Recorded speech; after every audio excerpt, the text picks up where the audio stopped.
Você já parou para pensar que talvez você não esteja vendo a mesma internet que eu estou vendo? Não é teoria da conspiração, não. É literalmente isso. O feed do seu Instagram é diferente do meu, por exemplo. As notícias que aparecem para você no Google são diferentes das minhas. Os vídeos que o YouTube te sugere, completamente diferente do que ele me sugere. Agora vem a pergunta que não quer calar. Quem decide o que você vê? E mais importante ainda, esse filtro está nos aproximando da verdade ou nos afastando da verdade? Os antigos gregos tinham uma ideia fascinante sobre a origem do cosmos. Platão, no diálogo Timeu, imaginou que o universo não surgiu do nada, mas foi organizado. Um arquiteto divino chamado Demiurgo pegou a matéria caótica primordial e impôs forma, ordem, estrutura. Existe inclusive um episódio inteiro do nosso podcast apenas sobre a ideia de Demiurgo em Platão. E se eu te disser que existe uma analogia provocativa, ainda que imperfeita, entre esse antigo artesão cósmico e o que a inteligência artificial está fazendo hoje com nossa realidade digital? E se a verdade que você vê online não for realmente a verdade? Imagina uma mão oculta, um artesão invisível, moldando constantemente o mundo digital ao seu redor, decidindo o que você vê, ouve e até acredita. Será que a IA é essa força? O demiurgo moderno moldando nossa realidade digital coletiva? Você está vivendo em um mundo que está sendo construído peça por peça, bem diante de seus olhos, e você pode nem perceber. Do seu feed de redes sociais aos seus resultados de busca, os algoritmos são os arquitetos silenciosos da sua experiência digital. Estamos prestes a revelar como a IA não está apenas processando informações, mas criando ativamente o próprio tecido do nosso cosmos online, redefinindo o que significa ser real. Pare por um momento e reflita. O universo digital que você habita é um caos verdadeiramente infinito ou existe uma inteligência impondo ordem? Estamos explorando a possibilidade arrepiante de que a IA não seja apenas uma ferramenta, mas uma escultura moderna, moldando ativamente nossas percepções e experiências. Prepare-se então para questionar tudo o que você pensava saber sobre o mundo digital e seu verdadeiro criador. Sou Jeff Alves e esse é o episódio de hoje do Odisseia Filosófica. Para a gente entender o que está acontecendo agora, precisa dar um passo atrás. Vamos voltar uns 30 anos. A internet dos anos 90 era um oceano completamente desorganizado de informação. Você entrava no site de busca e digitava uma palavra, e voltava uma lista quilométrica, sem hierarquia clara, de páginas que continham aquele termo que você pesquisou. Era informação bruta, sem forma, sem estrutura.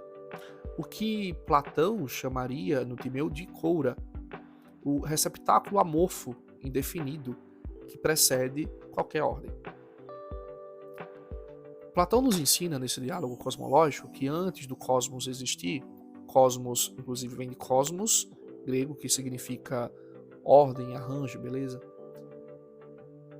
Platão nos ensina que antes do cosmos existir havia apenas essa matéria caótica, sem forma definida. E aí entra o demiurgo. O demiurgo platônico não é um deus criador absoluto, como no cristianismo. Ele não cria a matéria do nada. Ele é um artesão. Um demiurgos em grego, literalmente aquele que trabalha para o povo. Ele pega o que já existe, o caos primordial, e o organiza contemplando as formas ideais, os modelos perfeitos e eternos que existem no mundo inteligível. E aqui, no Timeu, Platão faz uma afirmação fundamental. O demiurgo é bom. Platão diz que ele era bom e naquele que é bom jamais nasce inveja alguma de coisa alguma. Isso é crucial. O demiurgo organiza o cosmos visando o bem, tentando tornar o universo o mais belo e harmonioso possível, imitando as formas perfeitas. Agora, quando os primeiros algoritmos começaram a organizar a internet, lá pelos anos 90 e 2000, eles também tentavam impor ordem ao caos informacional. O Google, com seu PageRank, revolucionou isso. Em vez de apenas contar palavras, ele criou um sistema de hierarquização. Páginas mais importantes, aquelas que recebiam mais links de outras páginas importantes, apareciam primeiro. Era uma forma de ordem, mas, e aqui começa a nossa primeira divergência crucial, qual era o telos? Qual era a finalidade, o objetivo final dessa ordenação? Porque o demiurgo platônico contempla o bem. Os algoritmos contemporâneos contemplam o quê? Vamos mergulhar numa distinção fundamental que Platão estabelece. Na ontologia platônica, ontologia é o estudo do ser, da realidade, existe uma hierarquia clara. No topo, temos o mundo inteligível, o topos noetos, onde residem as formas ideais. Elas são eternas, imutáveis, perfeitas. A forma do bem, a forma da justiça, a forma da beleza, lá habitam. Abaixo temos o mundo sensível, a nossa realidade, material, que é apenas uma cópia imperfeita do mundo inteligível, uma sombra projetada daquelas formas. As formas precedem a matéria. Elas são ontologicamente primárias. O demiurgo contempla essas formas e tenta reproduzi-las no caos material. Novamente, temos um episódio só sobre o demiurgo de Platão, onde aprofundamos bem mais sobre ele. Mas ainda assim, eu vou tentar relembrar um pouquinho do que a gente falou lá. Diferente do Deus cristão, o demiurgo não cria o mundo do nada. Ele é um organizador que trabalha com materiais que já existem. Para entender o demiurgo, imagine um escultor. Ele precisa de 3 coisas para trabalhar, que correspondem aos 3 pilares da cosmologia de Platão. A primeira coisa é o modelo, que em Platão são as formas. O demiurgo olha para o mundo das ideias, que é perfeito e eterno, para saber o que deve copiar. Em segundo, temos a matéria, ou o espaço, que em Platão é a coura. Ele usa a coura, que originalmente está em um estado de caos e desordem, como o escultor usa o barro para fazer uma escultura. E em terceiro, temos a causa eficiente. O próprio demiurgo é a inteligência nous que impõe ordem matemática e harmonia ao caos. Então, da mesma forma que um escultor ele precisa de um modelo, ele precisa da matéria para, naquela matéria, tentar refazer o que ele está vendo no modelo, o demiurgo contempla essas formas para, através dessa coura, né, através dessa matéria que ele pega, que é imperfeita, ele tenta reproduzir aquilo que ele contemplou no mundo das formas. Temos também algumas características que são importantes do demiurgo platônico. Ele é bom e generoso, por exemplo. Platão afirma que o demiurgo é essencialmente bom e não sente inveja, por isso ele quis que o mundo fosse o mais parecido possível com ele e com as perfeições das formas. Também temos a limitação pela necessidade, conhecida como ananke. O mundo não é perfeito porque o demiurgo é limitado pela natureza da matéria, o receptáculo. Ele faz o melhor mundo possível, mas a matéria resiste à ordem total, o que explica a existência de imperfeições e do mal físico. E, também, ele é criador do tempo. Platão diz que o demiurgo criou o tempo como uma imagem móvel da eternidade. Enquanto as ideias são eternas e estáticas, o mundo sensível se move de acordo com os números e ciclos celestes criados por ele. É válido ressaltar que é bem comum confundir o demiurgo de Platão com o dos gnósticos. Em Platão, o demiurgo é bom e benevolente. Né? Ele tenta trazer a ordem. Nos gnosticismos dos primeiros séculos depois de Cristo, o demiurgo é frequentemente visto como uma divindade ignorante ou malévola, que aprisiona as almas em corpos físicos, coisa bem distinta do que o Platão considerava em suas obras. Um pouco antes nesse episódio, falamos de Coura. Onde é que ela entra aqui? O conceito de Coura é um dos termos mais fascinantes e complexos da filosofia de Platão, que é apresentado principalmente no diálogo Timeu. Para explicar a criação do universo, Platão argumenta que não bastam apenas 2 princípios, a forma e o mundo sensível. Ele introduz a coura como um terceiro elemento necessário. Platão descreve a coura como um receptáculo ou uma matriz. Imagina que as formas, as ideias perfeitas, são o pai e o mundo sensível é o filho. A coura seria a mãe ou a ama de leite. Ela é o espaço onde as coisas passam a ser. Ela é o espaço onde há o devir. Ela não possui forma própria, justamente para que possa receber todas as formas sem distorcê-las com suas próprias características. Então, diferente do vácuo absoluto, a coura é o espaço primordial. Ela não é feita de matéria, mas é aquilo que permite que a matéria exista. Ela é indestrutível, não nasce nem morre. E ela é apercebida por um raciocínio bastardo. Platão diz que não podemos conhecê-la pelos sentidos, pois ela não tem forma, nem pela inteligência pura, pois ela não é uma ideia pura. Nós a intuímos de forma obscura, quase como se fosse um sonho. Para ilustrar, Platão usa o exemplo de um artesão moldando figuras em ouro. As figuras, triângulos, círculos, mudam constantemente, mas o ouro permanece o mesmo. No universo, as figuras são os objetos do nosso mundo, o ouro é a coura e o molde, a ideia, é a forma eterna. A coura, de Platão, resolve um problema lógico. Se as formas são abstratas e o mundo é físico, onde essa transição acontece? E é exatamente a coura que é o palco ou o substrato que torna a manifestação física possível. Na filosofia contemporânea, esse conceito foi resgatado por alguns filósofos, como é o caso do Jacques Derrida, que o interpreta não apenas fisicamente, mas como um espaço de pré-linguagem ou de desconstrução. Tendo conhecido um pouco mais sobre o papel do demiurgo em Platão, veja algo interessante agora. E aqui a analogia com a IA começa a aparecer. A inteligência artificial trabalha com o que chamamos de modelos estatísticos. Ela não contempla formas eternas e depois molda a realidade. Ela faz o contrário. O algoritmo do Instagram, por exemplo, primeiro observa o caos, as milhões de interações, cliques, curtidas, tempo de visualização. Depois, esse algoritmo extrai padrões desses dados e então cria um modelo. Usuários que curtem X tendem a gostar de Y. Percebe a inversão? O caos precede e informa o modelo. O caos precede e informa o modelo. Aristóteles, discípulo de Platão, já criticava essa hierarquia platônica no livro primeiro da Física. Ele argumentava que as formas não existem separadas das coisas, mas emergem da matéria. Aristóteles, embora respeitasse profundamente seu mestre, acreditava que Platão havia criado um problema desnecessário ao separar o mundo em dois, o sensível e o inteligível. Para Aristóteles, o que existe de fato é a substância individual. Este homem, este cavalo, esta mesa, este gato. Ele resolve essa questão através da doutrina do ilemorfismo.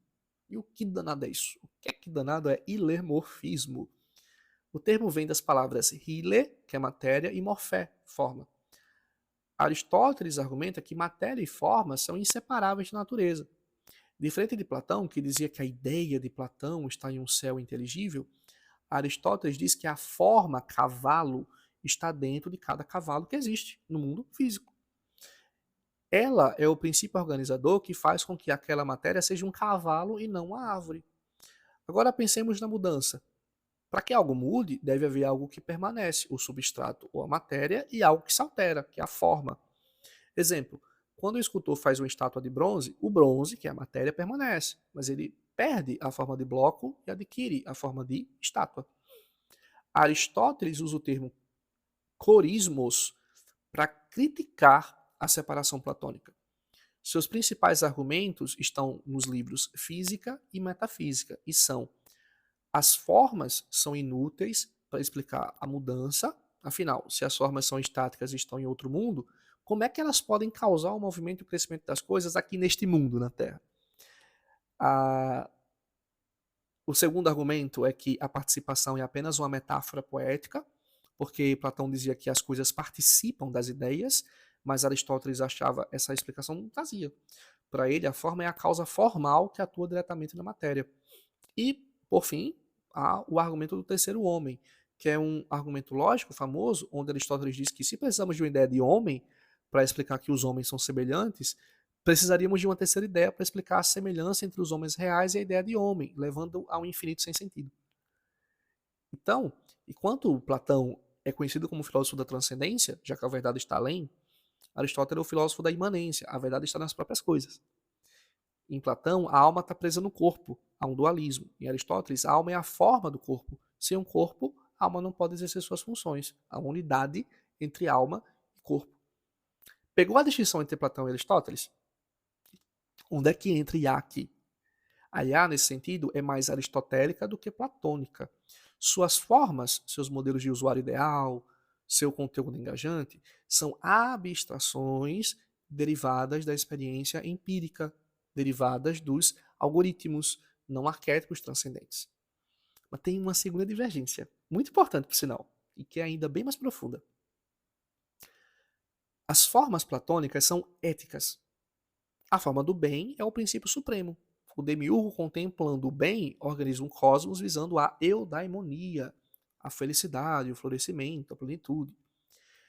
Essa ideia toca no coração da filosofia platônica, porque a ideia de que o universo não é apenas um amontoado de matéria, mas um projeto moral, é muito central em Platão. Para Platão, a cosmologia como um defeito e a ética como devemos viver são inseparáveis. No topo da hierarquia de Platão está a forma de bem, a forma do bem. Ela é descrita na República através da analogia do Sol. Assim como o Sol ilumina os objetos para que possamos vê-los, o bem ilumina as outras ideias, a justiça, a beleza, a igualdade, para que possamos entendê-las. Então, o bem é a causa da existência e da inteligibilidade de tudo que é real. Nada é verdadeiramente bom se não participar dessa forma suprema, que é a forma do bem. E como vimos, o demiurgo não cria o mundo por necessidade, por acaso, mas por generosidade. Ele olha para o bem como guia, para essa ideia de bem como guia, tem o objetivo de transformar o caos da coura, né, dessa matéria ali amorfa, em um cosmos, que em grego significa ordem e beleza, e aí ele organiza o mundo de forma racional e harmônica. E isso, para Platão, é um ato de suprema bondade. O universo é, portanto, a melhor cópia possível de um ideal ético. A eudaimonia, que frequentemente é traduzida como felicidade, mas as ideias de plenitude e florescimento cabem bem melhor aqui, a eudaimonia não é apenas um sentimento humano, é o estado de algo que cumpre sua função com excelência. Né? Esse cumprimento da função com excelência é o que os gregos antigos chamavam de areté, que a gente traduz como virtude, de certo modo, né? Ou como excelência. Então, no cosmos, a eudaimonia é a harmonia das esferas celestes e o equilíbrio dos quatro elementos, terra, água, fogo e ar. E na alma humana, a eudaimonia acontece quando a nossa razão imita a inteligência do demiurgo, contempla a ideia do bem. A grande sacada de Platão no Timeu é que se o universo foi organizado visando o bem, o ser humano deve fazer o mesmo com sua própria vida. Então, estudar astronomia e matemática não era apenas ciência para Platão, era uma forma de alinhar os movimentos da alma humana, muitas vezes caótica como a coura, com os movimentos ordenados e perfeitos do universo. Viver eticamente é tornar-se semelhante a Deus, ou o demiurgo no caso. Ou seja, agir como um organizador que traz ordem e justiça onde há desordem. E os modelos de IA, sendo a nossa analogia contemporânea, contemplam o quê? Né? Que é uma pergunta que a gente fez lá no início do episódio. Contemplam taxa de engajamento, tempo de permanência na plataforma, probabilidade de clique, taxa de conversão. É como se tivéssemos um artesão cósmico que, ao invés de olhar para a beleza, a verdade e a bondade, estivesse olhando para planilhas de otimização. Isso não significa que a IA é má. Significa que ela exerce uma tecné, uma técnica, uma habilidade produtiva, sem estar orientada por episteme, que é o conhecimento que é verdadeiramente bom, do que é verdadeiramente bom. Aristóteles, na Ética Nicômaco, distingue entre tecné e frônesis, ou froneses, que é a sabedoria prática, o discernimento moral. A IA tem uma tecné refinadíssima, ela é ótima em técnica, em habilidade produtiva, mas frônesis não tem. Para entender por que a inteligência artificial é vista como uma detetora da tecné e não de frônesis, precisamos mergulhar um pouquinho mais na Ética Nicômaco de Aristóteles, onde ele mapeia as virtudes intelectuais. Claro que o Aristóteles está falando de virtudes no homem, mas aqui a gente está fazendo essa analogia, está se dando o direito de tentar ver essa inteligência artificial da mesma forma que a gente veria a razão no homem. Então, a tecné é o conhecimento voltado para a produção, para o que é chamado de poiesis. É a habilidade do artesão, do médico, do programador. Então, essa tecné ela tem três características. A primeira delas é o foco no objeto. O objetivo da tecné é exterior ao sujeito. O carpinteiro usa sua técnica para criar uma cadeira. Se a cadeira for bem feita, a tecné foi bem sucedida. A segunda característica são os meios para um fim. A tecné se preocupa com a eficácia. Como é que eu posso alcançar esse resultado X? E depois temos a neutralidade moral. A técnica em si não é boa nem má. O mesmo procedimento técnico usado para curar na medicina, por exemplo, pode, depende do caso, depende da dose, né, ser utilizado para envenenar uma pessoa. Então, as três características da tecné são o foco no objeto, os meios para um fim e a neutralidade moral. Já a frônesis é a virtude da ação, da praxis. É a capacidade de deliberar bem sobre o que é bom ou mal para o ser humano em circunstâncias específicas. Também vamos às três características dessa frônesis. A primeira delas é o foco no sujeito e na ética. O objetivo não é criar algo, criar um objeto, mas agir de forma excelente. A segunda característica é o justo meio. Diferente da técnica que segue regras fixas, a frônesis opera na incerteza. Ela avalia o contexto. O que é a coragem nesta situação específica? Qual é o meu termo nessa situação específica? Ou a gente poderia até brincar aqui, né? Qual o caminho do meio nessa situação? E a terceira característica que é inseparável do bem. Aristóteles diz que é impossível ser prudente, frônimos, né? A característica de quem tem frônesis, podemos dizer assim, né? É impossível ser prudente sem ser bom. A frônesis orienta os fins, não apenas os meios. Então, enquanto a tecné foca no objeto, utiliza de meios para chegar num fim e é neutra moralmente, a frônesis ela foca no sujeito, foca na ética, ela busca um justo meio e ela é inseparável da ideia de bem. Ela é inseparável do bem. A IA atual, especialmente os modelos de linguagem, tecnicamente, né? A IA atual é a personificação da tecné levada ao extremo, carecendo dos pilares que sustentam a frônesis. A IA é uma ferramenta de produção de resultados. Ela recebe um input, um objetivo, e mobiliza uma técnica estatística monumental para produzir um output eficaz. Se você pede para a IA, por exemplo, escrever um discurso convincente, ela o fará com uma maestria técnica. Ela sabe fazer o texto. Que aqui a gente entra na questão que ela produz muito bem um texto, né? Ela opera sob uma lógica de otimização, que é a evolução moderna da tecné. Seguindo a analogia, por que a IA carece de frônesis? Primeiro, porque não tem um telos, não tem um fim próprio. A IA não tem objetivos próprios, nenhuma concepção do que é uma vida boa. Ela serve ao telos de quem a programou ou de quem faz o prompt. Existe sim uma finalidade, né? Aquela finalidade de quem faz o prompt, né?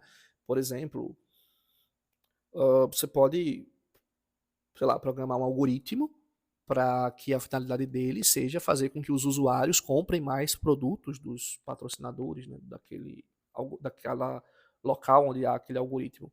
Mas a finalidade que o homem busca é a felicidade, é o daimonia, né? E a IA, ela não busca, ela não é orientada para essa felicidade, para essa eudaimonia, para essa vida com excelência, né? Essa vida com areté. Ela tem o fim específico de quem orientou, né? No sentido de meios para um objetivo específico ali, mas não para o objetivo final, que é a felicidade, que é a excelência do homem enquanto homem, vamos dizer assim, né, tá? A segunda característica é a incapacidade de deliberação moral, porque a frônesis exige consciência das consequências e um compromisso com o bem comum. A IA apenas simula o comportamento moral com base em padrões de dados, em padrões probabilísticos, não em convicção, não em discernimento, não em moralidade. É como se ela fosse, de certo modo, até mesmo neutra, podendo, inclusive, acabar indo para um caminho que não seria muito bom, inclusive, tá? A gente poderia, teoricamente, utilizar a IA para fazer coisa ruim, para fazer a IA, ela pode ser utilizada para fins negativos, tá? Da mesma forma como a gente viu que a Tecné ela pode ser utilizada para fins negativos, né? Ela é neutra moralmente. Quem vai dizer se ela vai estar sendo utilizada de modo bom ou ruim é quem está utilizando, né? Ou quem a programou. E o terceiro ponto, que é o contexto existencial, porque para Aristóteles a sabedoria prática vem com a experiência de vida, vem com a empiria. A sabedoria prática vem através do hábito de buscar as virtudes. Já a IA lê sobre a dor, sobre o amor, sobre a justiça, mas não os vivencia. Ela não tem o hábito de produzir virtudes e mais virtudes. Ela possui informações, mas não a vivência necessária para a prudência. Ela sabe te descrever o que é a prudência, o que é o amor, o que é a coragem, o que é a virtude, mas ela não exerce essas virtudes. Ela não tem como exercer moralmente essas virtudes, existencialmente essas virtudes. Ela desenvolver o hábito que gera determinada virtude. Então, quando usamos um IA, estamos delegando a produção, até que né, é uma máquina, mas Aristóteles poderia nos alertar que não podemos delegar para ela a decisão, a frônesis. A decisão vem de nós, agentes conscientes. Precisa de que existamos, tá?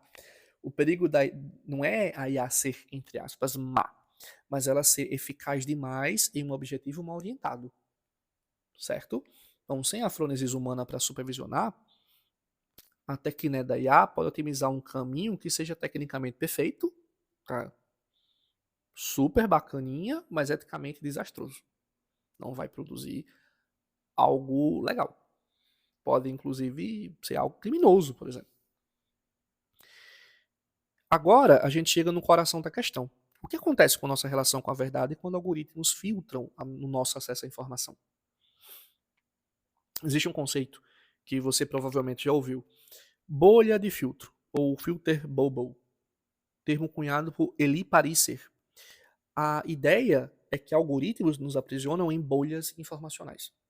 O conceito de bolha de filtro, introduzido pelo Elie Pariser em 2011, descreve um ecossistema informacional onde o usuário fica isolado em sua própria realidade ideológica e cultural, moldada exclusivamente por algoritmos.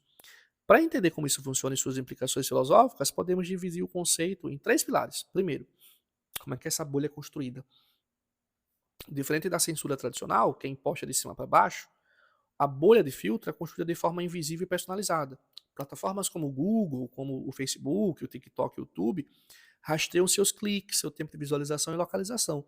O objetivo desses sistemas é o engajamento. Para manter você mais na plataforma, eles entregam aquilo que você gosta, que é que você concorda, e que confirma, inclusive, suas crenças prévias, o que é chamado, inclusive, de viés de confirmação. Segundo pilar é o isolamento intelectual. O problema central da bolha não é apenas que ela mostra o que você gosta, mas que ela esconde o que você não gosta. Você deixa de ser exposto a pontos de vista divergentes. Em uma democracia, o debate depende de um terreno comum, fatos compartilhados. Na bolha, cada indivíduo vive um universo de fatos paralelos. Podemos usar o que discutimos anteriormente para analisar as bolhas de filtro de uma forma mais profunda. O algoritmo da bolha não se importa com a verdade, com a episteme. Já já aprofundo na questão da episteme. Ele opera apenas na esfera da opinião, da doxa. Ele entrega a opinião que mais gera dopamina, não a que leva ao conhecimento. Né? Te leva a coisas que fazem com que você se interesse, com que você engaje mais, não necessariamente aquilo que é verdadeiro. Se usarmos a alegoria da caverna de Platão, por exemplo, a bolha de filtro é como as sombras na parede. E é como se essas sombras na parede da caverna fossem personalizadas para cada prisioneiro.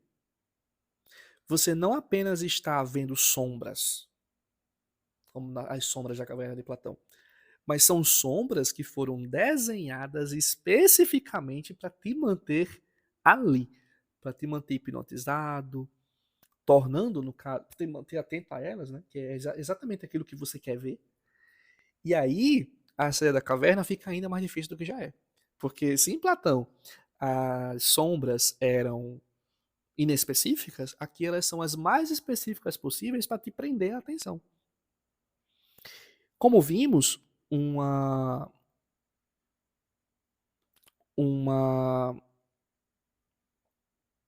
algoritmo tem uma técnica, né, incrível para prever seu comportamento, mas zero frônese, sabedoria prática para entender que isolar uma sociedade em bolhas pode destruir o tecido social, né?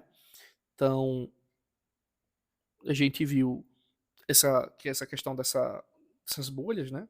Tem esse primeiro pilar que é como ela é construída, o segundo que é o isolamento intelectual e o terceiro que é justamente com isso que ela nos aprisiona mais ainda, através disso que acontece esse aprisionamento mais ainda.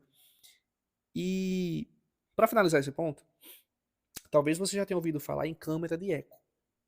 Bolha de filtro não é câmara de eco. Embora possam ser utilizados como sinônimos, há uma distinção importante. Quando você ouvir falar em câmara de eco, é um ambiente onde você escolhe se cercar de pessoas que pensam como você. Por exemplo, é um grupo de WhatsApp. Um grupo de WhatsApp de pessoas que buscam o mesmo assunto em comum. Isso é uma câmara de eco. Bolha de filtro é um ambiente onde o algoritmo escolhe por você, muitas vezes sem que você perceba que a filtragem está acontecendo. Então, na câmara de eco, eu vou fazer um grupo com pessoas que pensam igual a mim, por exemplo. Posso fazer um grupo assim? Posso. Mas eu escolhi. Eu deliberadamente quero um grupo assim. Na bolha de filtro, não fui eu que escolhi. O algoritmo escolheu por mim, de modo que eu posso sequer saber que escolheram por mim. Eu posso achar que a realidade é aquilo que o algoritmo está me mostrando. Por que isso é perigoso? A bolha de filtro altera a nossa, entre aspas, dieta informacional. Se o algoritmo nos der apenas o doce, o que nos agrada, e nunca os vegetais, que seria o que nos desafia ou nos informa sobre temas complexos, a nossa capacidade de julgamento crítico vai enfraquecer. Porque a gente só tem o que gosta. A gente não tem nada para fazer contraponto. E esse é o problema. A ideia é que algoritmos nos aprisionam em bolhas informacionais. Né? Isso é um problema. É um problema mais antigo e mais profundo do que parece. É um problema epistemológico, que é da epistemologia, o ramo da filosofia que estuda o conhecimento, a verdade, a justificação das crenças. David Hume, filósofo escocês do século XVII, já alertava para o viés de confirmação. Nossa tendência natural de buscar e valorizar informações que confirmam o que já acreditamos. O algoritmo não inventa essa tendência. Ele a amplifica exponencialmente. Se você assiste um vídeo sobre determinada posição política, o algoritmo do YouTube aprende. Ah, esse usuário gosta desse tipo de assunto aqui. Gosta desse lado político aqui. E aí o algoritmo do YouTube vai te mostrar mais vídeos semelhantes àquele vídeo que ele viu que você gostou. E mais, e mais. Você gostou de um vídeo determinado espectro político, curtiu, comentou, passou bastante tempo vendo, ele vai te mostrar outro. Aí você curtiu, comentou, e aí vai ficar mostrando cada vez mais e mais conforme você for interagindo mais e mais com aquilo. Em 2 semanas, você pode estar imerso em um universo informacional onde todos compartilham daquela perspectiva. Você só vai estar vendo vídeo do YouTube, só vai estar aparecendo vídeo do YouTube de pessoas que pensam como você, que gostam daquele mesmo assunto que você. Não vai aparecer críticas àquele tipo de vídeo. Só vai aparecer vídeo que confirma exatamente aquilo que você está gostando de ver. Não vão aparecer os contrapontos. Desculpem. Então, embora o termo viés de confirmação seja moderno, vindo da psicologia cognitiva, as raízes desse conceito estão profundamente fincadas aí no ceticismo do David Hume. Hume foi um dos primeiros a entender que o ser humano não é um animal puramente lógico, mas um animal de hábitos e paixões. Para Hume, nossa mente não opera por deduções racionais perfeitas, mas por associação de ideias. No Tratado da Natureza Humana, o Hume explica que nosso conhecimento do mundo nasce da experiência repetida. Se vemos o sol nascer todos os dias, o hábito nos faz acreditar que ele nascerá amanhã. Se nasce todo dia, então amanhã vai nascer também, se todo dia está nascendo. Então,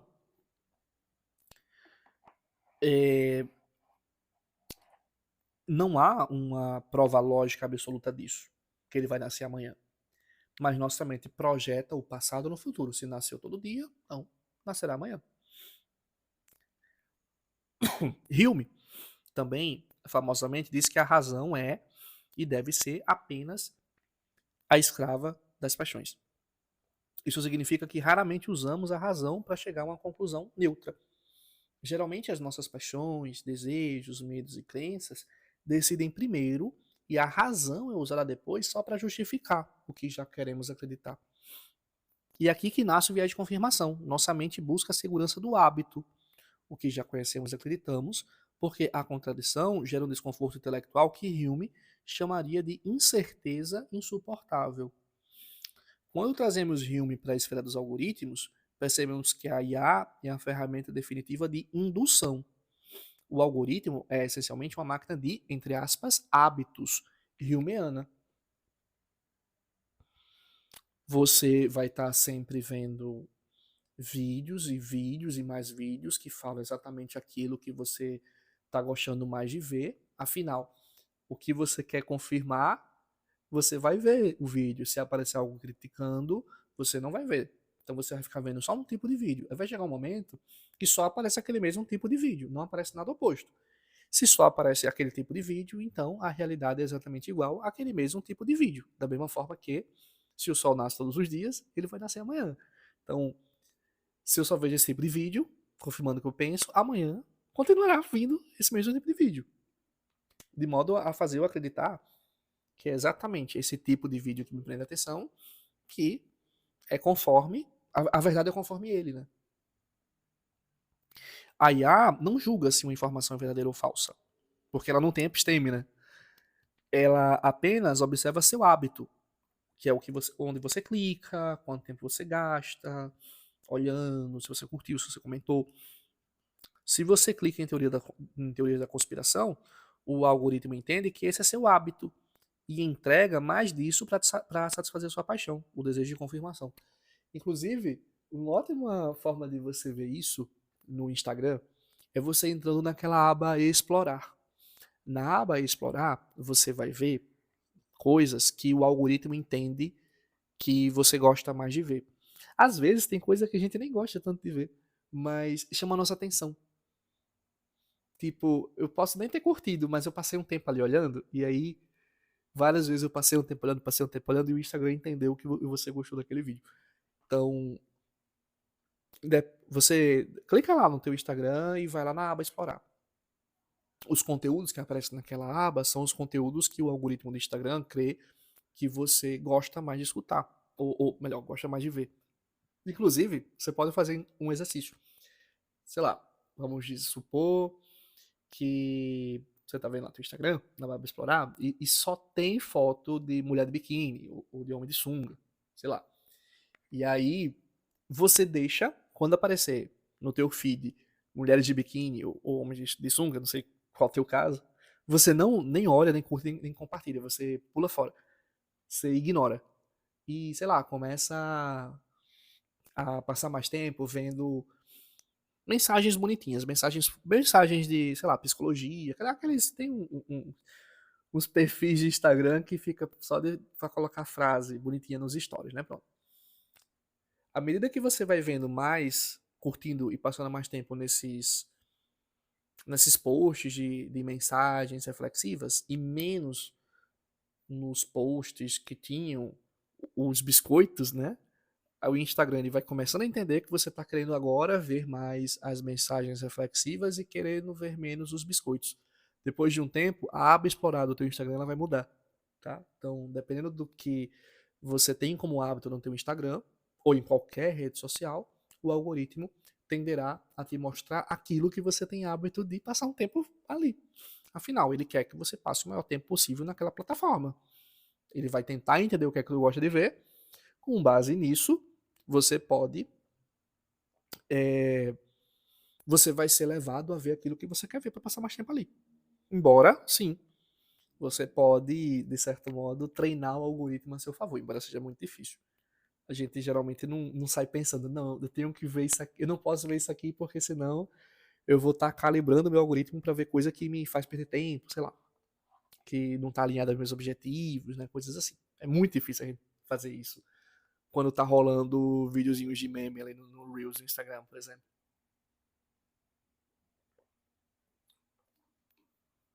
Bom, na época do Hilme, você era limitado pelo seu círculo social.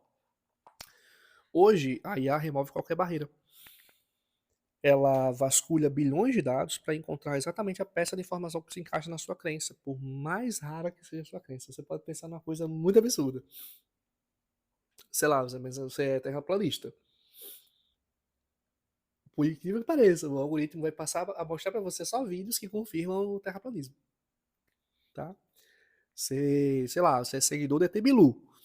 O algoritmo vai começar a passar só vídeo do ET Bilu para você, tá? Então, depende do que você vir, gostar de ver, o Instagram ou qualquer rede social vai mostrar mais aquilo para você. Hume também criticou a nossa noção de causalidade. Ele dizia que apenas vemos conjunções constantes. Se A acontece, depois B acontece. Mas não vemos a conexão entre A e B, que é a conexão real. Os algoritmos de A operam da mesma forma. Eles não entendem por que você gosta de um conteúdo. Eles apenas veem a correlação. Parei aqui para tomar uma água porque a garganta estava quase indo com Deus aqui, mas vamos lá. Exemplo. O algoritmo nota que pessoas que gostam de vídeos de culinária também tendem a gostar de vídeos de jardinagem. Um exemplo hipotético aqui, tá? Então, o algoritmo vai criar uma ponte causal artificial. Se essa ponte for baseada, por exemplo, num viés político, ele acaba criando uma narrativa de mundo onde aquelas duas coisas estão ligadas, o que vai reforçar a tua visão de mundo de forma invisível. Hume nos ensina que somos naturalmente propensos a fechar os olhos para o que nos contradiz. A IA apenas automatizou esse processo, tornando a escravidão da razão algo processado em nanosegundos por data centers globais. Esse viés de confirmação cria o que o filósofo Nietzsche, no texto sobre verdade e mentira no cientista moral, chamaria de diferentes perspectivas perspectivistas. Nietzsche argumenta que não existe a verdade com V maiúsculo, objetiva, absoluta. Existem perspectivas, interpretações, e cada perspectiva é condicionada pelo ponto de vista de quem observa.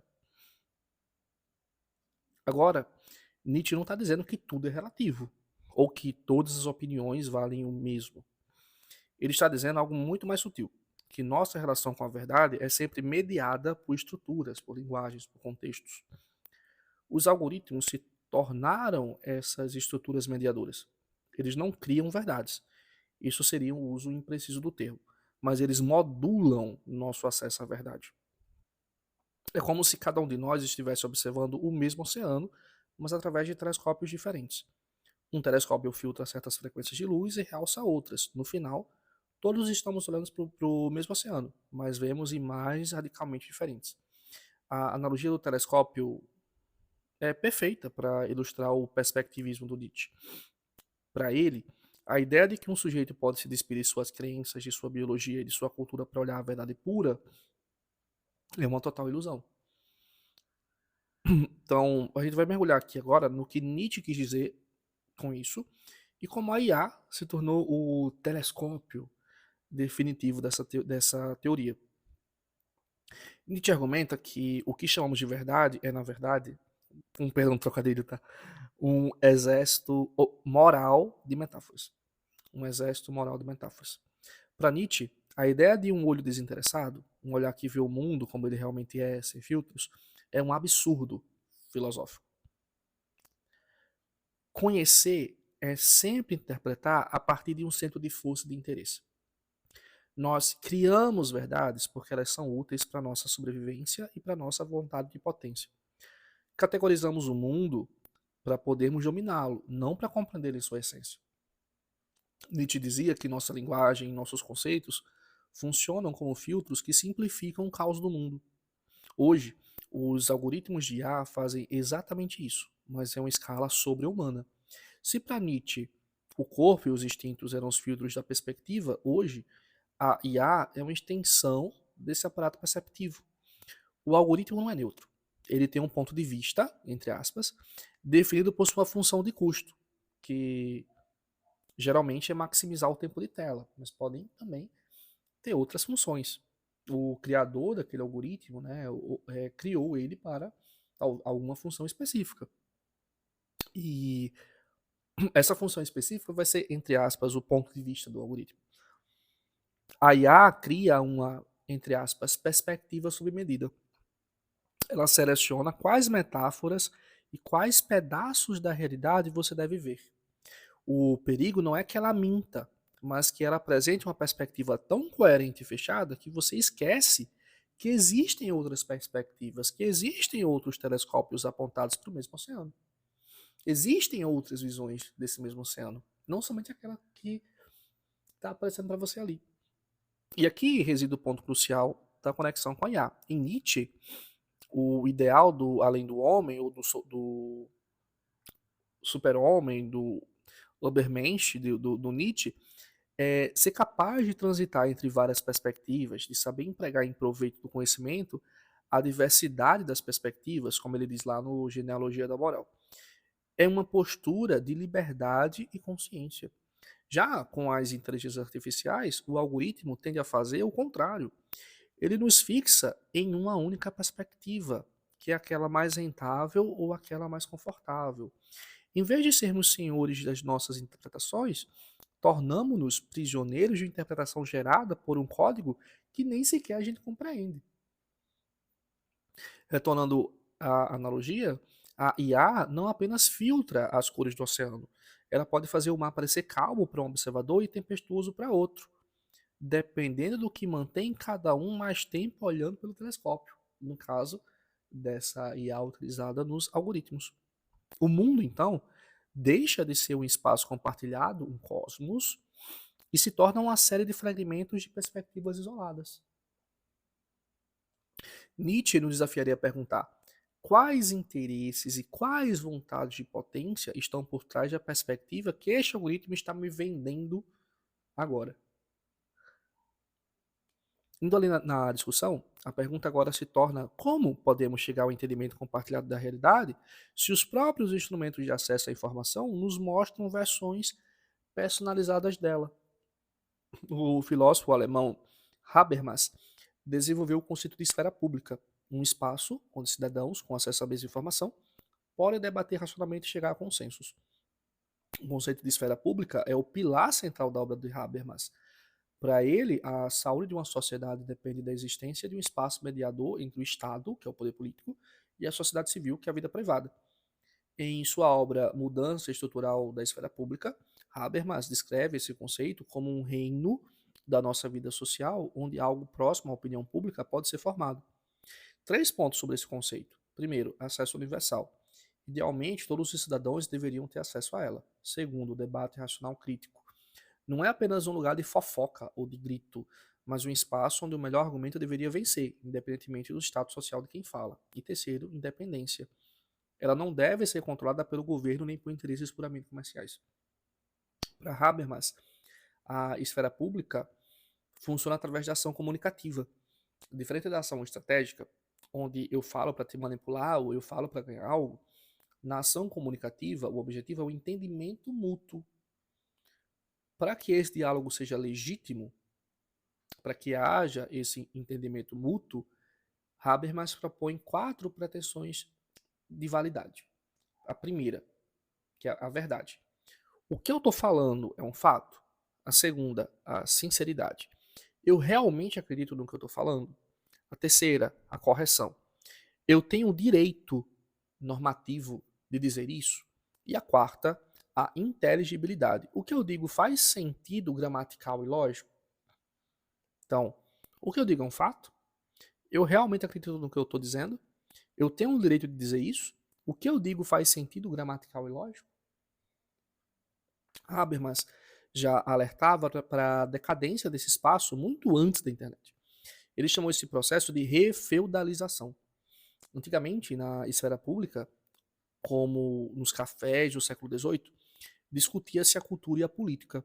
Com o tempo, os meios de comunicação de massa transformaram o cidadão que debate em um consumidor, que apenas recebe. A política passou a ser um espetáculo de marketing, onde o consenso é fabricado, ao invés de ser debatido. A conexão com a IA e os algoritmos de personalização, como as bolhas de filtro, leva a crítica de Habermas a um novo patamar. A esfera pública exige que as pessoas debatam sobre os mesmos fatos. Sobre os mesmos fatos.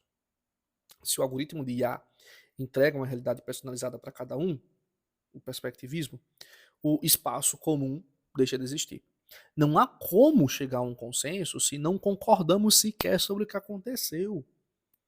Habermas usa o termo mundo da vida para descrever o nosso estoque comum de significados e cultura. A IA, ao mediar nossas interações sociais por critérios de lucro e engajamento, coloniza esse mundo, transformando a comunicação humana em dados processáveis e manipuláveis. O discurso habermasiano exige tempo, reflexão, possibilidade de mudar de ideia. O algoritmo prioriza a reação rápida, a emoção e a reafirmação do eu através do viés de confirmação. Para Habermas, a democracia depende de nossa capacidade de dizer: eu discordo de você, mas eu compreendo os seus motivos e operamos no mesmo mundo real. A IA, ao fragmentar a realidade em milhões de versões personalizadas, torna essa frase impossível. Ela substitui a ação comunicativa através do diálogo pela eficácia técnica, que é a entrega de conteúdo. Um conteúdo de acordo com o que eu quero que seja entregue. Então, se eu estou falando de algoritmo, né, a gente está focando mais nessa parte, é aquilo que vai fazer com que eu engaje mais naquela rede social. Se eu estou utilizando uma inteligência artificial para perguntar coisas, muitas vezes essas respostas elas vão vir de acordo com aquilo que eu quero escutar, tá?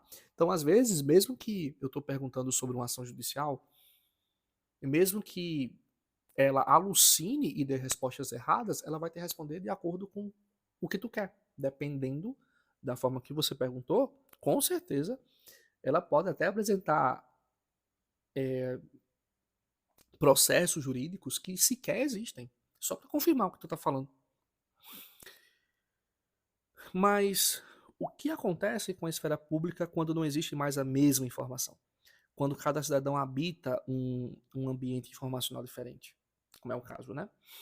Aristóteles definia verdade na metafísica de forma simples: dizer do que ele é, do que não é. Isso é o verdadeiro. Verdade como correspondência entre discurso e realidade. Mas e se cada um de nós tem acesso a recortes tão diferentes da realidade que construímos discursos incompatíveis entre si? Né? E se cada um de nós tem acesso a perspectivas diferentes da realidade, e aí por conta que temos acesso a perspectivas diferentes, a gente constrói discursos diferentes e incompatíveis entre o discurso e a realidade, né? De certo modo há uma incompatibilidade porque estamos vendo perspectivas totalmente diferentes sobre a mesma realidade. Todos podem estar sendo sinceros, todos podem estar relatando o que viram, mas viram coisas diferentes. E essa é a encruzilhada final da nossa jornada. O que acontece quando a técnica, né, é tão poderosa que ela consegue fragmentar a percepção da realidade a ponto de tornar a verdade, a episteme, inacessível. Para responder isso, precisamos resgatar a distinção fundamental que nasce com Platão e é refinada por Aristóteles. Na Grécia Antiga, o grande combate da filosofia não era exatamente contra a mentira, mas contra a doxa. Doxa, a opinião, é o conhecimento sensível, instável e subjetivo. É o eu acho, que é baseado em aparências. Para os gregos, a doxa não é necessariamente falsa, mas ela é incompleta e não possui fundamentos sólidos. Ela muda conforme o vento, conforme o filho do dia, né? Já a episteme, que é o conhecimento verdadeiro, conhecimento, podemos dizer assim, científico, até porque na época, né, o científico e filosófico eram exatamente a mesma coisa na Grécia Antiga. A episteme é o conhecimento que compreende as causas e os princípios universais. A episteme não depende do ponto de vista, ela é o que permanece constante, é o conhecimento demonstrável e justificado. Aristóteles, na metafísica, formalizou o que chamamos de teoria da correspondência da verdade. Como é que é isso? Dizer do que é, que ele não é, ou do que não é, que ele é o falso. Dizer o que é, que ele é, do que não é, que ele não é o verdadeiro. Então, o que é, o que não é, não é. Isso é a verdade. Para Aristóteles, a verdade é uma relação de ajuste.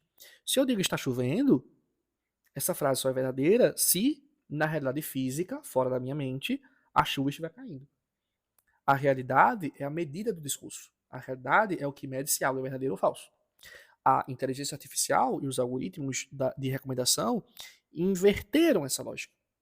Eles criam um sistema onde o discurso não tenta mais se ajustar à realidade, mas sim à conveniência do usuário. Se a verdade é dizer do que é que ele é, a IA introduz um problema. Ela mostra apenas um pedaço do que é o pedaço que tu quer escutar, o pedaço que tu quer assistir, o pedaço que tu quer ver. Imagina uma flecha em chamas. O algoritmo A mostra para um grupo apenas as árvores verdes que sobraram. O algoritmo B mostra para um outro grupo apenas as cinzas. Ambos estão relatando fatos, fragmentos do que é, mas nenhum dos dois permite a construção da episteme, a visão do todo, a causa do incêndio. Né? Talvez exista até um outro grupo, um grupo C, que diga que nem o incêndio existiu, inclusive. Que o incêndio foi fake news. Né? Como é que você vai produzir conhecimento verdadeiro assim? E, enfim, a IA não foi projetada para buscar a episteme pensando dessa forma. Ainda que ela seja um agregado de informações e mais informações, ela está mais como algo que foi projetado para acessar a doxa em massa, para acessar a opinião. Não aquilo que é verdadeiro sendo verdade, a conformação entre a realidade e o discurso. Tá? Entre a realidade e o pensamento. O que é verdade para IA pode ser também aquilo que a maioria acha, aquilo que está em maioria dos sites, aquilo que você quer escutar. Então, a IA coleta opiniões, preferências e comportamentos e o devolve para nós refinados. Refinados da forma que nós queremos, não da forma como a realidade é. E o resultado é que vivemos em uma, entre aspas, ditadura da doxa, uma ditadura da opinião. Como você bem notou, as pessoas podem ser sinceras, que é a pretensão da validade de Habermas, mas se o recorte da realidade delas é artificialmente limitado pela IA, a sinceridade delas não produz verdade, produz conflito. Se não habitamos a mesma realidade sensorial, porque nossas bolhas de filtro são diferentes, a definição de Aristóteles perde sua base de aplicação social. O é de uma pessoa não é o é da outra. O risco da IA não é apenas a fake news, né, que é a mentira deliberada, mas o perspectivismo radical automatizado. Quando a Tecné, a IA, substitui a frônesis, a sabedoria prática, e fragmenta a episteme, que é o conhecimento verdadeiro, em milhões de doxai, em milhões de opiniões personalizadas, perdemos a capacidade de dizer, como Aristóteles, o que o mundo de fato é. Perdemos a capacidade de entender o que é a verdade. O que é o conhecimento seguro, o que é o conhecimento verdadeiro. Porque a verdade deixa de ser um ponto de encontro para se tornar uma parede que nos separa. Uma parede que une ou separa de acordo com a perspectiva. Vamos agora revisar uma das imagens mais poderosas da filosofia ocidental, voltando para Platão. Né? A gente passou um tempinho aqui sem remeter novamente para o Demiurgo, mas vocês vão entender onde a gente vai costurar tudo isso que a gente está falando até agora. Na República, Platão conta a alegoria da caverna. Imagina pessoas acorrentadas desde a infância numa caverna, de costas para a entrada. Atrás dela, uma fogueira. Entre a fogueira e os prisioneiros, pessoas carregam objetos, projetando sombras na parede. Os prisioneiros só veem essas sombras e acreditam que aquilo, que as sombras, são toda a realidade. Mas alguém se liberta. Sobe pela caverna. Inicialmente é um processo doloroso. Quando sai da caverna, a luz fora da caverna machuca os olhos. A luz do sol machuca os olhos. Mas aos poucos, o prisioneiro agora liberto se acostuma vê o mundo real, não mais as sombras, vê o sol. Essa alegoria é sobre paideia, a educação, a formação grega. É sobre a ascensão epistêmica, sai de doxa, a opinião, a crença não fundamentada, para a episteme, que é o conhecimento genuíno, o conhecimento verdadeiro. E no ápice dessa ascensão está o bem, que é representado pelo sol, que ilumina tudo e permite que vejamos a verdade. Agora, será que dá para usar essa alegoria para pensar neste momento? Com cuidado, eu acho que sim, mas sem simplificar demais. Podemos dizer que os feeds algoritmos são como as sombras na parede.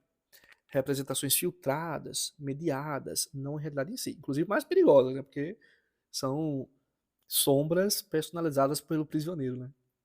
Para realmente fazer aquele prisioneiro ficar ainda mais prisioneiro. A libertação seria desenvolver o que poderíamos chamar de consciência algorítmica. A capacidade de reconhecer que o que vemos é filtrado, curado, personalizado por um algoritmo ou por uma inteligência artificial. Na alegoria original, a fogueira é a fonte de luz artificial que permite a projeção das sombras. Já no mundo digital, a IA não é apenas a sombra, não é apenas o conteúdo que você vê. Ela é a fogueira, ela é a infraestrutura técnica. A luz da fogueira é uma luz física limitada e inferior à luz do sol, inferior à verdade. Muitas vezes acreditamos que, ao entender como o algoritmo funciona, saímos da caverna. Ah, eu já sei que o Instagram, o YouTube, ele me mostra o que eu quero, né? Vou treinar para fazer o que eu quero. Ah, eu já sei que a IA ela tende a responder de acordo com o que eu quero, então eu vou treinar para responder, para ela ser a mais neutra possível. Só que para Platão, usando ainda dessa alegoria, né? Entender o funcionamento da fogueira ainda é estar dentro da caverna. Você ainda está dentro da caverna, você não saiu da caverna. Você só entendeu que tem uma fogueira ali. Você não entendeu o que tem por trás da fogueira, o que há fora da caverna. O desafio é perceber que a lógica da IA, que é baseada em dados passados e padrões, é, por definição, uma luz artificial que nunca substituirá a luz do sol.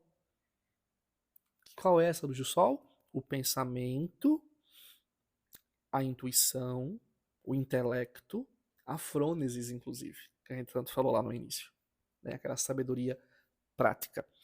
Platão menciona que pessoas que passam por trás dos prisioneiros carregando estátuas e figuras que geram as sombras. Essas pessoas raramente recebem atenção na escola, mas são cruciais. Né? Essas pessoas que estão lá, geralmente a gente nem vê falar tanto dessas pessoas que estão lá botando as imagenzinhas para fazer a sombra. Né? Quem são os carregadores na IA? Quem são esses que carregam as imagens para formar as sombras na parede? São os engenheiros de dados, os curadores de conteúdo, os donos da plataforma. Na caverna de Platão, os carregadores talvez nem soubessem que estavam enganando alguém. Eles apenas passavam. Na caverna digital, os objetos carregados são escolhidos para maximizar lucros. A mediação não é neutra. Há uma intencionalidade comercial por trás de cada sombra projetada no seu feed. Nem que seja para você passar mais tempo naquela rede social. Mas você vai passar mais tempo naquela rede social para também comprar mais coisas lá dentro, né? Mas enfim. Um ponto que Platão destaca é que os prisioneiros competem entre si para ver quem identifica as sombras mais rapidamente. Pode haver uma competição nesse sentido. Eles dão honras e prêmios àqueles que melhor preveem qual das sombras vai passar a seguir. Isso descreve perfeitamente a economia da atenção e as redes sociais. O sistema de likes, compartilhamentos e o status de influenciador são os prêmios dados a quem melhor maneja as sombras dentro da caverna. Isso torna a saída da caverna ainda mais difícil. Porque alguém abandonaria uma caverna onde é respeitado e premiado para enfrentar o isolamento e a cegueira temporária do mundo exterior? Inclusive, para aceitar que ao retornar, pode até ter baixando problemas pelos prisioneiros. Ao retornar para salvar os prisioneiros podem, inclusive, fazer algo contra ele, né? A IA cria uma confortabilidade cognitiva que torna a liberdade indesejável. Bom, de todo modo, há diferenças cruciais sim, né? Na alegoria platônica, existe um caminho claro de ascensão. Você sai da caverna, vê o sol, acessa a verdade. No nosso caso, nessa caverna virtual, para onde a gente sobe? Qual é o fora da mediação algorítmica? Já que toda informação digital é de alguma forma filtrada, né? E Platão imaginava que ao sair da caverna o liberto veria a mesma realidade que qualquer outro liberto veria. No ambiente digital, cada saída talvez possa levar a um jardim diferente. Não há um único fora no mundo digital, no mundo virtual. Mas, isso é importante, a alegoria nos ensina algo fundamental, que é a necessidade do esforço ativo. Lembra que o demiurgo é essencialmente bom e visa o bem? Em Platão, né? Ao conectar com a IA, apontamos que a IA visa métricas de lucro e engajamento, não o bem. A gente apontou isso, né? Essa divergência é o ponto mais importante, mas pode deixar nesse momento confuso se a IA está sendo comparada ao demiurgo de Platão, que é bom, ou ao demiurgo dos gnósticos, que é malévolo, que é ignorante. Bom, a gente está utilizando aqui o demiurgo de Platão, né? Para todas para todos os termos, vamos dizer assim, né? Estamos usando Platão. A IA, nesse sentido, é uma espécie de demiurgo sem frônesis, sem sabedoria prática, sem contemplar a ideia do bem. Para clarificar essa analogia que estamos fazendo aqui.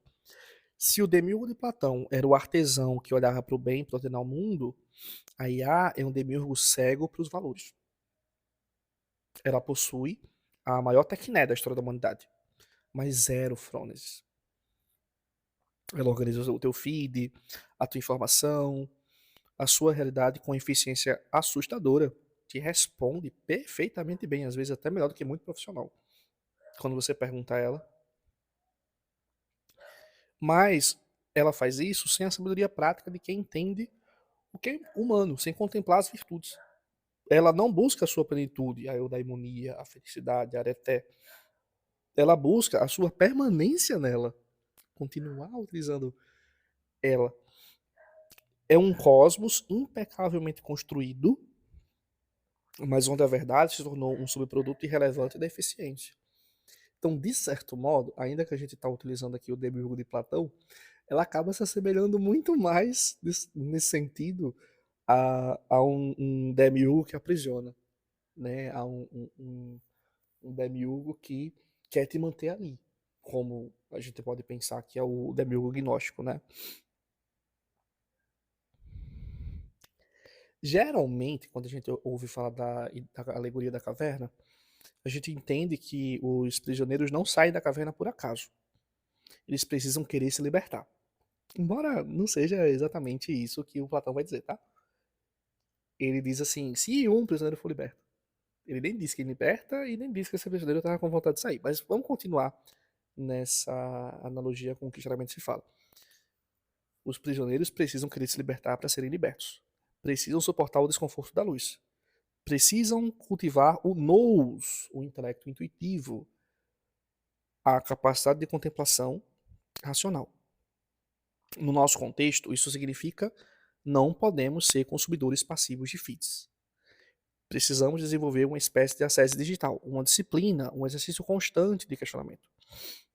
No final da alegoria, o liberto volta para a caverna para tentar soltar os outros, mas seus olhos, acostumados ao sol, não conseguem mais ver as sombras direito.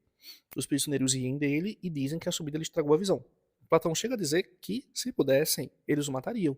Hoje, quem tenta furar a bolha ou apontar a mediação algorítmica é muitas vezes visto como estraga-prazeres ou teórico da conspiração. Se você sai da bolha e volta para conversar com quem ainda está nela, a linguagem já não é a mesma. A IA erodiu o vocabulário comum. O esforço de educação, paideia, exige não apenas que o indivíduo saia da caverna, mas que ele encontre uma forma de se comunicar com quem ainda está afastado pelas sombras, sem ser rejeitado pelo sistema. A alegoria nos lembra que a tecnologia pode ser uma caverna muito mais confortável que a de Platão, porque ela é acolchoada com nossos próprios desejos e interesses. A saída não é um lugar físico, mas um estado de vigilância intelectual. O filósofo Michel Foucault recuperou o conceito antigo de ascesis, ou ascese, não no sentido cristão de mortificação, mas no sentido grego de exercício, treino para moldar a si mesmo. Foucault, em sua fase final, conhecida como a ética do cuidado de si, resgatou a ascese grega para propor uma forma de resistência ao poder que não passa apenas por revoluções políticas, mas pela transformação do próprio sujeito. Para Foucault, a ascese não é negar o mundo, mas equipar-se para ele. Diferente da ascese cristã, onde ela serve para renunciar ao corpo e ao desejo, para os gregos e romanos, que Foucault estudou, a ascese era um conjunto de práticas de liberdade. A primeira delas é a paraskeue, que é a preparação. É o processo de adquirir verdades que possam nos servir de ferramentas em momentos de crise. A segunda,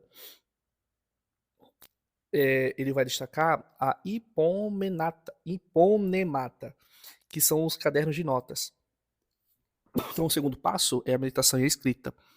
Escrever sobre o que se leu e viveu era uma forma de digerir a realidade para que ela não nos dominasse. Os filósofos antigos sempre gostavam de diáriozinhos, né? A gente tem um hábito do diário.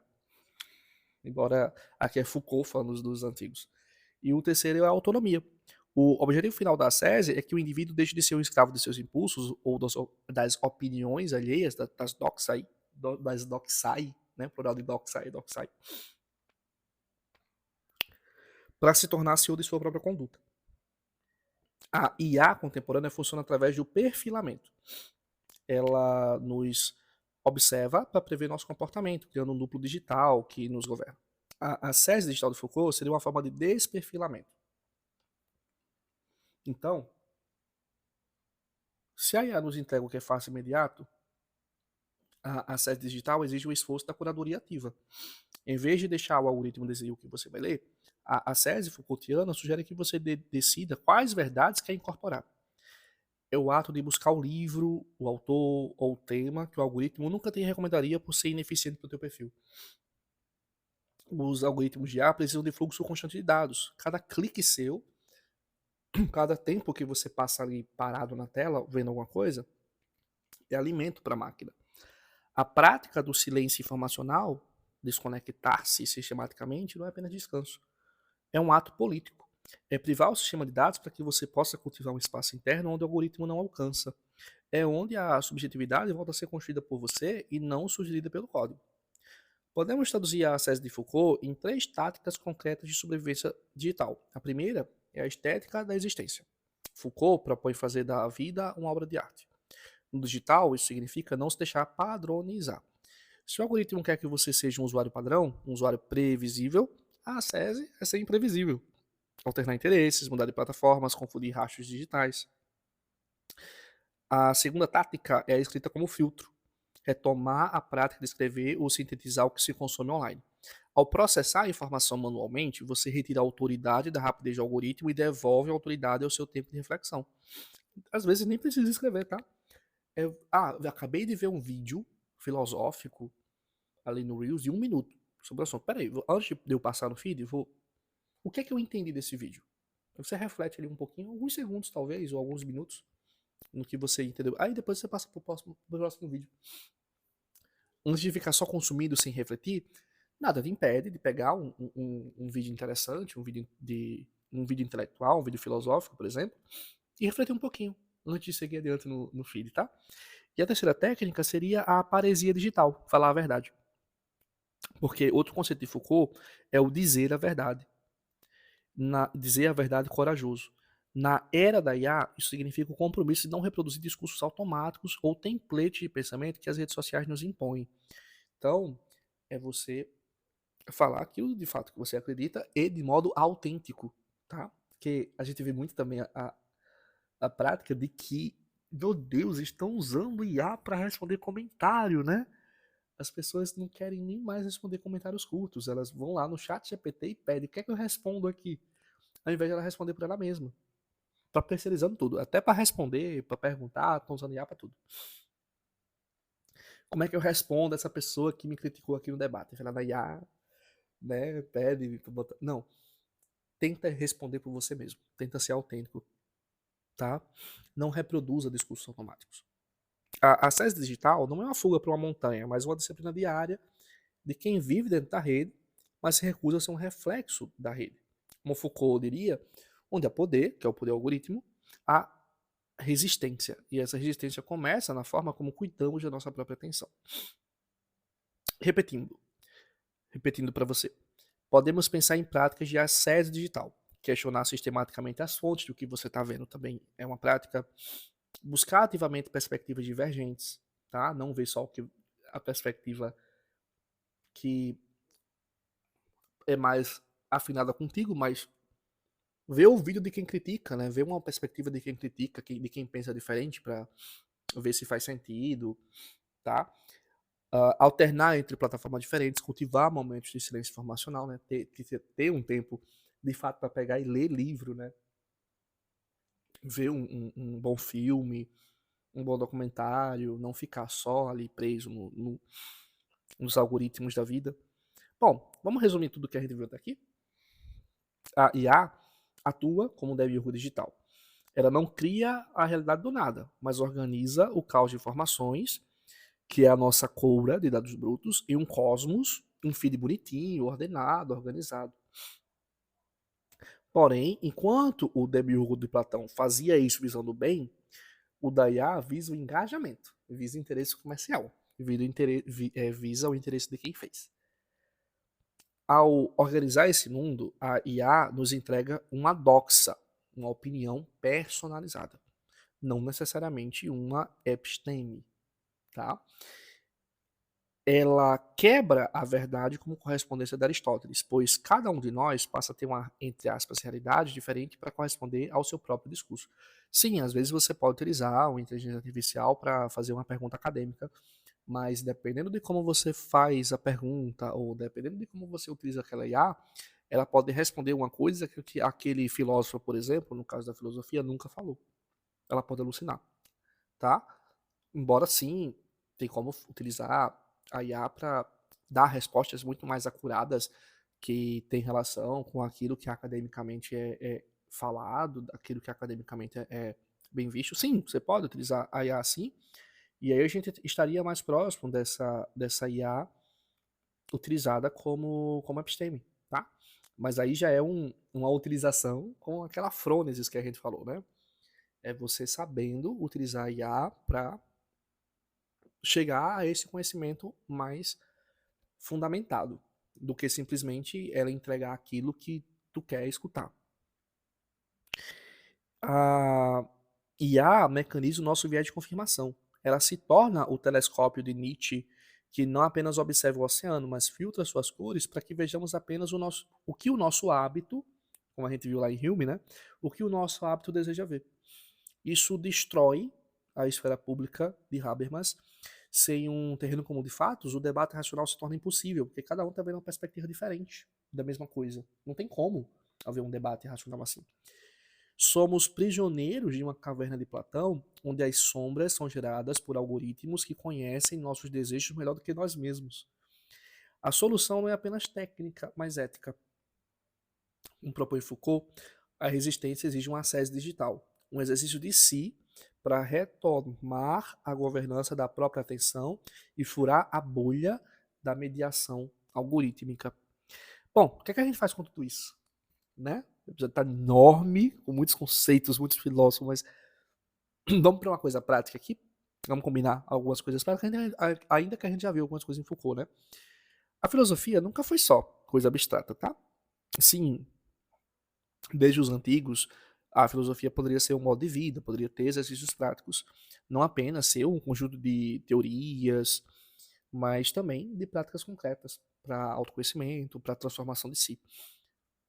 Os estoicos, como Epicteto e Marco Aurélio, enfatizavam a distinção entre o que está sob nosso controle e o que não está sob nosso controle.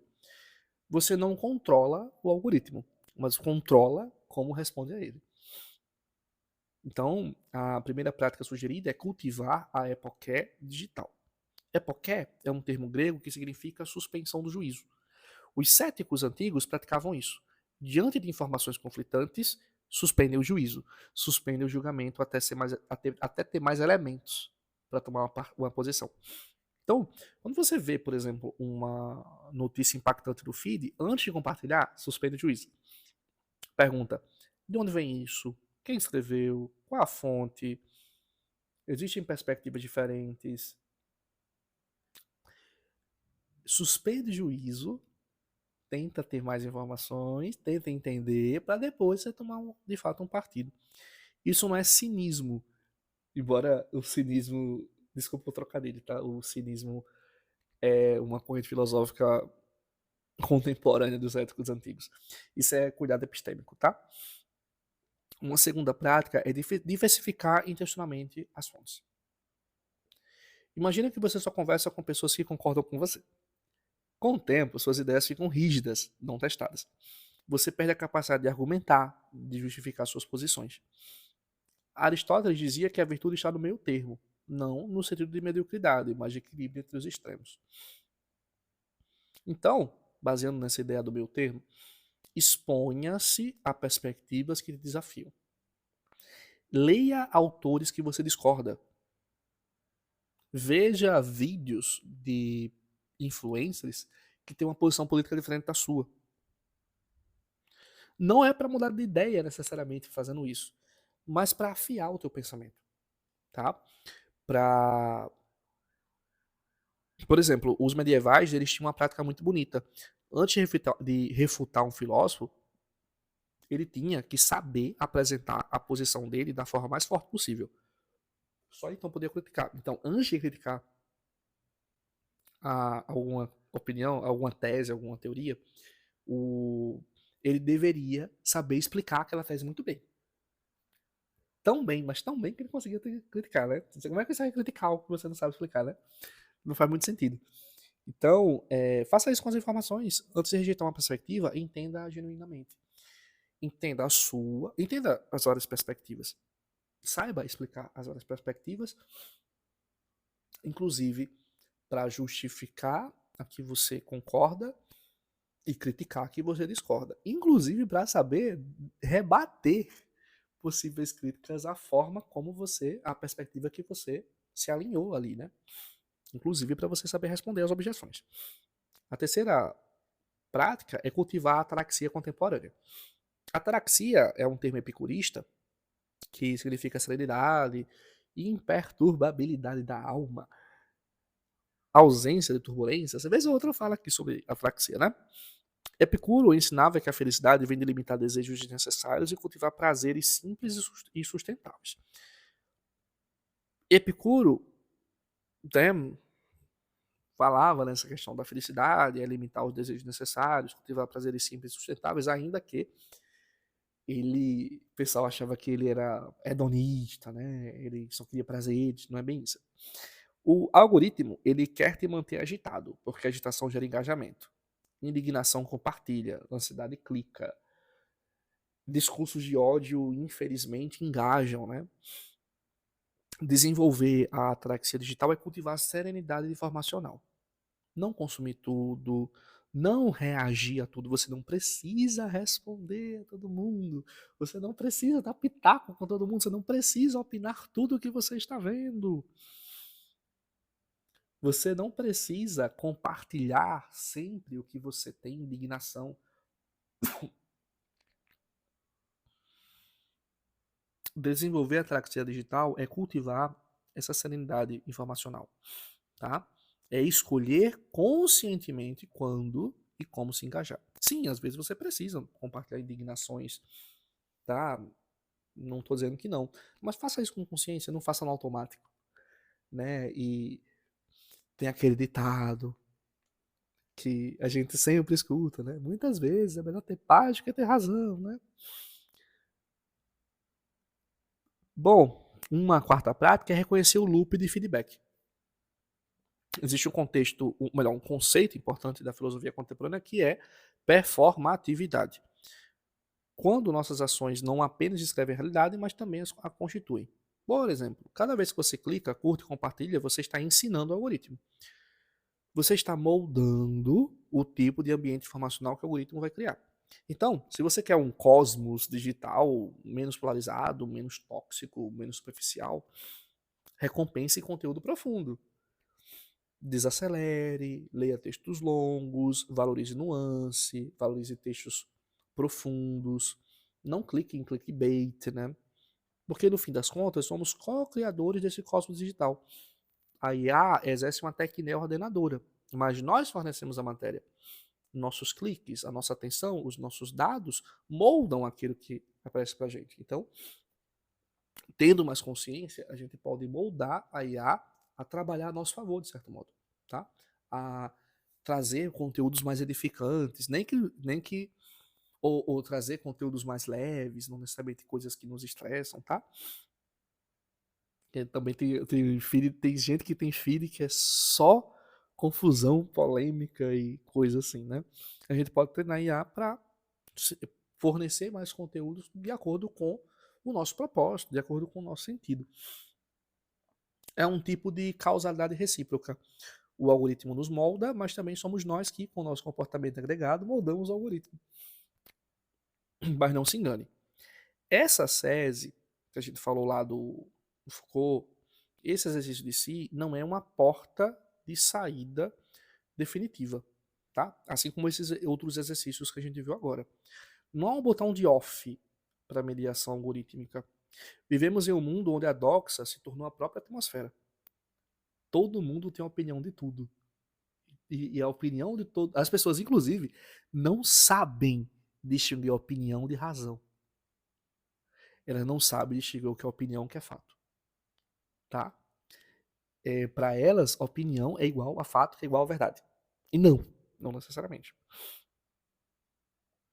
Esse meio algorítmico tá fazendo com que a gente pense isso, mas não. Esse demiurgo digital, né, tá fazendo com que a gente pense isso. Então, a gente está vivendo num mundo onde essa doxa se torna a própria atmosfera. Por isso, essas práticas de resistência não são a solução do problema, são a manutenção da nossa dignidade intelectual dentro do problema. Porque você não vai resolver o problema dos algoritmos, tá?